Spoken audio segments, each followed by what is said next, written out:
ne nam ototo mo nkunya odofo ye mo bibia jo mo bibia kwa about the African History and Heritage TV so and also mo for historian Kodwa Jima Magia Kunwa bio na yede nkomobo no be hyase no yede nase kese ebema obo ade se wa madai abetu yen na yebesa de nase kese ama African History and Heritage TV atifo na ahwefo nyina several bia yede content etuma mo hwe na mo subscribe esan share ma adofo nkaye nso etibi na ene yeda edikan o ba ye channel so abomodian so obi mia subscription button no so wa subscribe wa share na afoforo nso atibi eda na etwa mu no ni ayede bremo eye Asante Confederacy Sabra Confederacy ne hyase no Britain for by say be bobo ahemfo na no na ba kambom atin kambom ku no nhihye a amanaman binom ede koma broni ye dikan akamamponde ya beka dwaben enso so de ewo ye latest episode no now ye beto akoso akeka asemo a anase nhihye a ahemfo binom ede koye na brano no mre no ekwa animu no so no nsakraya eba saa nhihye num ewo Asante Confederacy ebenya atenase no yebeto akoso a kyerkyere amanfo se beyo na ntiase ebeye aduam ye hu se Asante Confederacy no na enyenhye na eyope odofo menche ho ene episode no ayede ba no eye episode 2 bomodian separate bia obe follow ye episodes no because adofo no betie no dodo no abonka ye se video no eye war too much ya na tie no demawo nti yenye ne short ye betie won nti free na kono ye be videos no short ne aye tenten kra be yes 40 minutes between 30 to 40 minutes na ye the following or the next episode nso aba ene ne aye be koso no eye atebubu bono ahemfo no ana bono man no mu no ne ahemfo binom eso kae se be join Asante Confederacy na ben join ba be ka se be join kra be the condition be the mrato na nne no ye betie ba be ka se ben join Asante Confederacy no na eye atebubu edie ibedikan aka o say Omanhene's office atebubu 21st April 1933 addressed to the District Commissioner Mampon Ashanti the proposed remaking of Asante Hene. My good friend, I have the honor to make it explicit to your worship that myself and people would not join in the proposed remaking of Asante Hene. It is long since we severed our connections with Ashanti as an ally owing to maltreatment. Therefore, we have nothing in common to do with Ashanti. I have the honor to be, sir, your good friend, Nana Kwabnado Omanhene of Atebubu, writer and witness to Mark J.R. Hamilton, Registrar Native Tribunal, Atebubu. Odofo sakrata we eye Atebu Manhene aye friend Nana Kwabnado. One the Trekoma Britain Bruni Chief Commissioner of Asante Jackson said, Shishana Odia Base Asante Confederacy Yensan Omonsan Kono Nananum Atebubu for the Esin Kitty said Asante Confederacy de Enya de Abebe Corne Akochina. Now Otres Akrata we at the Kofa District Commissioner Mampong. Sabreno ye kriti one district. Na District Commissioner no ne ewo Mampong. Na Atebubu Ekasa district no ho. Aha. Enuntima watrese District Commissioner Mampong Ashanti no.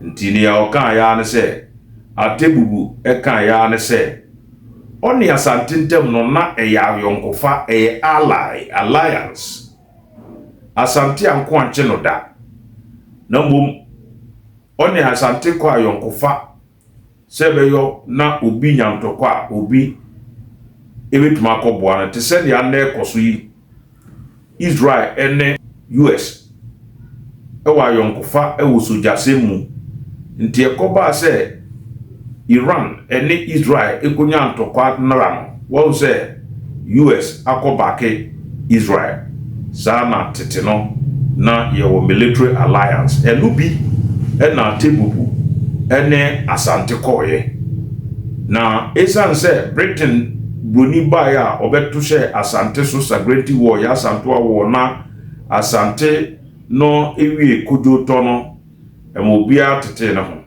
na ɛkɔba sɛ Britain broni sɛ confederation never sanko bio no nia ekoba ya se binom ka se bebekɔ binom so ka se benko atebubu bia osi nkete se onkoda if you say on Asante ntamu no eya yonkofa na esa more treatment or can have more treatment esa se Asante anhwe ne yie na ohwe na ni oya wa yonkofa no mti no tintontan one Asante ene ayonkofa bio enti enya dia obetiase ene Asante akofa ayonkofa bio Odresa Akrata we 21st April 1933 Nana Kwabnadoa no ye atibu mahine sabre no on the trailer nti atebu sinkete ono de wanko joine Asante Confederation no betie ne brekum ahemfo nso kae sabre bruni ede koda ho nse benko joine Asante Confederation no na yebenya free krata bia yetabri from archives the number is BRG1/2/106 Asante Confederacy. Oman Hennes Office, Brekum 15th August 1933. Asante Amalgamation Opinion of Brekum Hene, his subjects and young men. Or say, as for us, we are bronze and have nothing to do with Asante Amalgamation. We know our British government and no one else. We do not share in the opinion that Asante should once revert to the old dynastic regime of centralized government. The following are our reasons. If the British government have failed to hold their thrust with us, then because we are left unprotected, we shall return to Sir French Agyemang, our former overlord. We will not recognize and will never dream of going to amalgamate with Kumasi. Ne brekum ponimfo ka ya ne se no Britain fo ho ne yenimo na Asante pa de se yebesa akwa Asante bio de na yebekwa akosom Sante hene de ene lalai na yesim kita kan kire mo se ye bonfo. I repeat, or say as for us we are bronze and have nothing to do with Asante amalgamation. And therefore let away brekum ponimfo etrene August 15th August 1933 ne beka ye ne se na be ye bonfo sabre kra na bono chempem emayo bono chempem ehyaase 1951 no ena ebenya asetena 1933 na brekum company fortress alert we say ben join Asante Confederation if you say be ye bonfo na kire se na bono no wo ho ansa na bono consciousness no bono adwene no na ewo ho ansa na bono chempem Confederation kra ana bro champion federation eba enti obi betum fotoro eguanim se na bono ni ni ho asimosi nya bono ni we bono ni we so nya bono ni ne kro ne ba oboa bono no ifritete nti ye bono ni amwa ni nje na ye koso e reasons abeka ye anti prevent join Asante Confederation bio beka se Britain broni woni ya de ya ho atroso na nne wo be yi amase ya sa akosom Sante hene dia ene ye bese na akosom Jamai Agyemang. I repeat, if the British government have failed to hold their thrust in us with us, then because we are left unprotected, we shall return to Sir French Agyemang, our former overlord. We will not recognize and will never dream of going to amalgamate with Kumasi. Or say French Agyemang, our former overlord, or not their friend of Bono Hene Bono Jamai Hene Agyemang. Brekum Esom Jamai Hene Sabra 1887. ntibna wo no a German hene German for ba be wo Ghana yi ene domanu mina be nyina na ka bo me free German no be beto hye brekumfo so echi bi no mum no okosom German agyeman nti asase a brekumfo te so no German hene agyeman pani ono ne dia a Ghana ha no na adoma hene na odimi tuntiman a oye ne ofase tim nimpone a osi nanane wo Ghana ha ewum se boundary no amana kodi abonte de yenkoso amana kodi amanone a Cote d'Ivoire. Also, we have ever been loyal to the British government and government has been loyal to us. If government has failed to protect us, and we are so told, and told definitely, then we shall go and say French agyeman. Also, Britain Bruni, only a dear one to so be boy home boy for Asante. None de over country say Suma Sante dia, and the young some Sante and some China. Ye some no dia, ye would rather down. Bruni emfa boundary emmetum no na yesom no na ye jama adwemano yebesa akosom. 3. During the Yasantua War, when all Asantes were fighting against British, we stood loyal, and British arms were saved in Asante by us. So if the change were to occur, we do not share in it. We only recognize our own administration and protection under British government. Also, Yasantua War, eba yeno. Bruni Britain Bruni cry a ball home by ye Yasantua War no yango bio. Na Yasantua War yanko bi na Bruni ya ball home by ya. Ya kwati Asante de amawa. I didn't mo be cancel and send the yanko some Santana. From the time of Bonsu, Kwasidi Awo, our mine broke his allegiance with Asante yoke. If the British government approve of human sacrifice, tyranny, and cruelty by the old Asante regime, then we shall leave to serve French agyeman. Or say, Mensa Bozu, every Mensa Bozu time no ban. And na ye man hena ye friend Kwasidi Awo, ye man hena, or can say lai Asante de on sum no bio. Nane se wo Asante babi abe kunipa be pipa nipati ne ayaka de nyina be yo. Yanko hobio nane se wo be kan se Britain Brunu be kan te se sanko dia e de be sane akosun jama adman.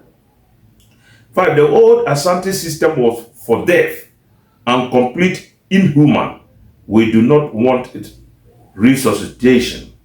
Or say Asante man sa breno na eyewu okuo okwa nipa be twitwaniti enti free necro Britain Bruni ye kan tro say yenko ne yenko china.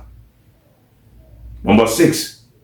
We did not serve Bonsu Kwakubia and Prempeh the first. So we are not serving Kumasi now. We only serve government. And no other power is recognized. Any Asante amalgamation is diametrically opposed by us. Or say, Yansum Mensa Bonsu Kwakubia any Prempeh the first Yansumbe. None less or because Yanko some Prempeh the second, they are lalai Yanko. The German and Wams united ones waged war against us. We called for aid from Kumasi, but Kumasi turned deaf ears to us. We do not want any amalgamation. Bronze and Asante have nothing in common. The Kumfone Castle. Why underlands our clause no bronze and Asantes have nothing in common. Or say, German for ever to share yes with MD Kankan 1887, and know your friend in Chibna War. Ye can't say Kumasi for my boy one ma. One month betty domu ntine ye can't see one him say Britain Bruni ye can't throw say ye born for na bonane Asante ye ne adebia ye ne hwibom ye hwimom bio Brikumfo ene ka say. Number 8. When we left our allegiance to Bonsu, we served agyeman. If today there will be any amalgamation, then we will return to serve French agyeman, but not to inhuman Kumasi where men are slaughtered with impunity. Or say, Bonsu, Mensa Bonsu, ye ka say yan som no, ye kosum German agyeman. Sabra Jama Jima Bekochi Yeno. Yakosum no. Nti se nne wo ka kire ye se yempe awura no mienu a yasom beda no nkosum bidia ene ye besom Jama hene ajeman. Number 9, our man hene Prampram went to Fanti War. Fantisa with Kumasi hene. When the war was over, the cause of gunpowder was started from us. 300 of our men died. We received no thanks. After this, the Germans entered into war with us, slaughtered 3,500 of our people. We called upon Kumasi for help, but there was no aid given, so we cannot recognize any amalgamation. Or say, Yekoboao, Kumasi Yekokumao, Asante or Fanti War. Yesoja for a Hassan Bekube. Hey, yet to draw a yet to an ye two mobile in a yan ye tuaka. German bet to say yeso. El Conchi no moon beku ye nipa 3,500. Yes, Ramosam Moji, your mamma.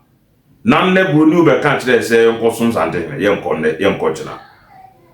When our Oman Prampram went to war and returned, a disused umbrella of no use was presented to him, being a mark of the recognition of his valor in war. Because the umbrella was worthless, it was returned by Prampram, our Oman to Kumasi. Asante Hene at once sent to kill him. From that day onwards, we have cut asunder ourselves with Kumasi, and we shall therefore recognize no amalgamation. If we amalgamate, there will be such unnecessary taxation, unbearable tyranny, absolute cruelty, and such inhuman practices that reason cannot fathom. We therefore refuse it.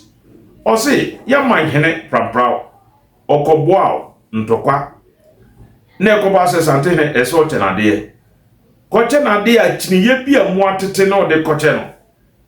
O de brano no kase na makoko aboa tintim woman. Na wo be chema de ankwase abuo nti chiniye ne muatete na o de bram de na Antene fa wade.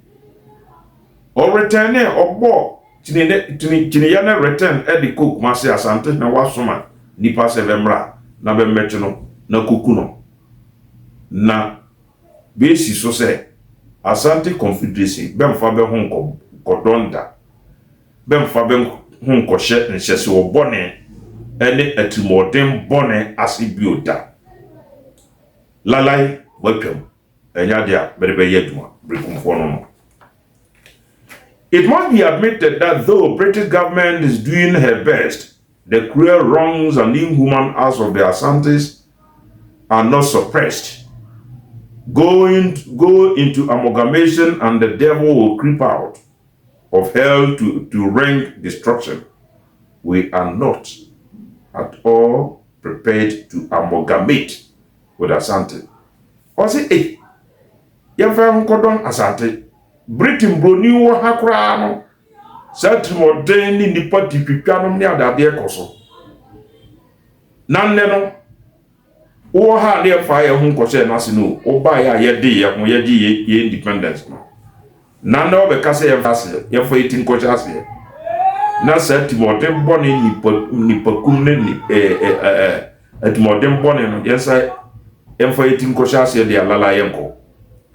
We have enjoyed the privilege and the right of independence for years, and we are satisfied. We do not see any reason why we should again go to Kumasi. We are all right where we are. We can hold our own and need not masters besides the British. And we are not prepared to recognize Kumasi Hene as our overlord. We have not complained to government because we are satisfied. We have no objection to meeting Kumasi Hene and consulting him as Oman Hene and Oman Hene, but to give him the recognition as well is a question not only repugnant to reason, but entirely undeserving and unjust. Ode, ye de yasinkete se o Britain Bruni o ba ye no de ya de ye fa ahodie na ya nya ye fa ahodie no nkoasom no a na ye hyase dada na begye ye to a na entumi ntua atimodin amamuo no a na ye hya ase no nne wa be yi afiri ho na nne wo be ka kire yense yensanko de ayenko ye manhene broni wa boy manhene of course broni born manhene 1900 wa boy manhene ne ade ye ho a ye ne kumase hene a ono so ye manhene ye betuma dinsa wo so se manhene ne manhene nambo se ye ba kwakwatra ne council mu na auditati mayen na o hye yeso se ono ne ye urade lalai enyade a ye be kobiu signed by Omanhene Brekum Nanakwa Boateng Bobby Science Akrata Enio Ohima Brekum Akuya Miahene Nkwankwa Hene Brekum Yakuma Krunti Hene Brekum Amokojo Krunti Hene Kofi Aboa Krunti Hene Kofi Aboa Krunti Nkwankwa Hene ya Amankuna Akwamu Hene Brekum Kwabna Asiedu Akwamu Hene Nkwankwa Hene Kwame Asuma Adonten Hene Brekum Oponya Adonten hene krunti hene kwadu nyame adonten hene nkwankwa hene kwabna hene oyoko hene Brekum kwakusia oyoko krunti hene Kofi Aboaje oyoko nkwankwa hene kwaku date ankobia hene Kofi Aboa ankobia krunti kwadu antipem ankobia nkwankwa hene kwaku amusa nifa hene kwaku diawu nifa krunti Kwame Anini nifa nkwankwa hene Kwame Ansu Brekum hene yao amankwa Brekum krontre yao ntamu Brekum nkwankwa hene Kwabna Trebe Twafo hene Brekum yawanto Twafo kronti hene Kwame Yeboa Twafo nkwankwa hene the first Kwame Ankra Twafo nkwankwa hene otosu mienu Kwame Dapa Chidom hene odika Brekum kokwa dey Chidom hene otosu mienu Brekum Kwabna Moa Chidom hene ni kronti hene odika kwaku opon kwaku Chidom hene kronti hene otosu mienu chire yao Chidom hene nkwankwa hene odika Kofi Dukun Chidom hene nkwankwa hene otosu mienu kwadu atenka Jase hene Brekum kwamdate jenjene hene a oye Jase clan yaudonko jenjene hene nkwankwa hene Kwabna Abawu jenjene hene kronti hene Kwame Bene mpatasie hene kwaku adei Orofo Brekum fo mponimfo a besinsan kratei beni bedoson pa bedoson yie ye kase ye boba ade bechi yen be more than 40 besansa kratei sebemko Asante Confederacy bio ye wi ho na bibe bisase eye den na Brekum betres kratei later be koy enuntima me historian kodu ajaman me control Asante Confederacy no na enyenhye akire na broni no be ba aporo nipa amanhene a be ka se be nko Confederation no broni ne fa akire convince be ka bibi to wetim se monko kamom se ebeyo na amambuo no ebeye fo amayen efi se monko kan bom etese region Northern Territories ya kababum ena colony nonso ya kababum ya chichim Western Province Eastern Province then ya kika Central Province ya chichim na se ebeyo na amambuo no ebeye fo amayenti no se ye kase ye eche ha de enuma ebeye problem ti monko joine enti joine ya ahemfo no be ko joine ye na entwa sa krata we ne baka no ha no entwa sa krata we atebubudu esi nkete se lalai onkonde nkochena broni e convince no so onko kacha se broni na wo abo manhene ya tebu manhene me no wasana sinsan agreement ota se obebo ho bai na ekosi se na ne wo kire se sante hene me nkohye na se lala me nko enti Asante Confederacy no restore ye besa kofa ba bio e wo 19 35 no at every that 1935 up to 1951 abono champion by no atebubu hene ne nan ansi Asante Confederacy ase eda eno na kire se Asante Confederacy ana Asante My Council no enye nhye eye nipa no ne de ne pe na nanom abekoye no be pe ene koye obi tim ka kire se obi abefo kasa fidente denso mo kodwane Asante Confederacy no nhyehyɛ ben amamre ben ena mo ye ya mo firi mu manya amamre bi a nti a mo firi mu no oka bono ne bono east hill eno se makodwane Confederacy no dia na manye amamre bi a mo di firi mu dia still a mo hye Sante Hinase enti eho asase a mo teso nyina Sante Hene dia wo ho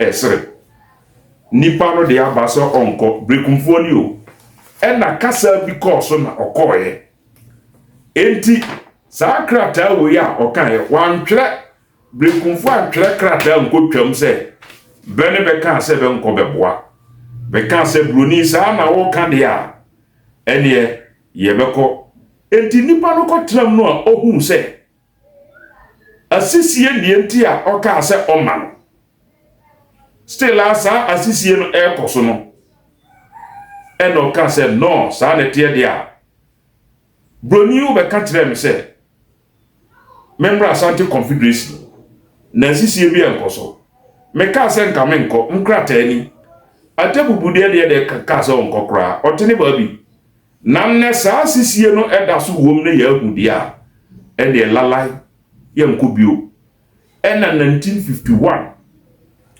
Nanano abewo bono ne bono east ahafofo ka ho twetwe letters ko se every necrotin time tinton time Asante Confederacy no benko bio enti binu ase wo bisa amamre ne nananom ye ya Asante Confederacy banko bio ha na mamre ne se betwere ekoma broni ama wo 1951 colonial government say Asante Confederacy no ba twebe ho afiri ene no broni ne ba ye no be pa che se benkum ena betwe letter se benkum ena broni ko pa che se yesre mo nkambom na eye regional association eye kuo na ye kote ena nipa no ko ye edi se nipa no ujaya letter ne osese otwere bro se free na crotin tun time mo jai letter twere na ode beba na eno ne ye amamera awaye if you say okum no wanya amamre bia okum no wantwadwane okum no bagine hu otase e no kotena hu ba betwere letters govern ne mampo no ma be kan say be kura no a mampo no a osha asantema ne sha ase no ka hu no otwere letter kan say se mmekọ akọjoin ne Confederacy no a eyekuo ne mejoin ne dia ndem ho Sante Hene ne kwae so de na no toto menkomia sem ne memma no asem bia bio se adamfo no obetimi aka a kire na dwen na mum enye compulsory se na dwen a obekire no memfa ono kra tim kansa na ne ya oka se onkwa ono kasa bi course mane koye no enne ahu se wo di ninya na atwene ho a eno de wo be kan kire yen se wa twene ho kra on twene ho chenchena oye wakwa no nkotena mu a na minua argument we oka wana be di watu minua bre no bra no ye be kan ni obi aka wo twere kra ne buku a nipa no dodo se ne be kwa kan ye be twere ne nwoma de nanso ansa na no esese ye kyerɛkyerɛm ma ntiase eye aduma ntiro ni ameka ne se ba beti Asante My Council mu ne no eye bepe ne ba kotenam enye nhye sa asase a beti so eye Sante Hene dia enye Sante Hene dia enye Sante Hene dia ne dia tena wi ase no sa ndie ma no ho wote ase na brano na ye koso no nkyerɛkyerɛmu wi de beba mo amokono mistakes ya moye ya se ya moamo historia mammoa mo na man correct sa mistakes no a dan kwa ma ebeje ebe jinsamu na ebe ma mo ho akyere mo te se ne asampafo ho akyere no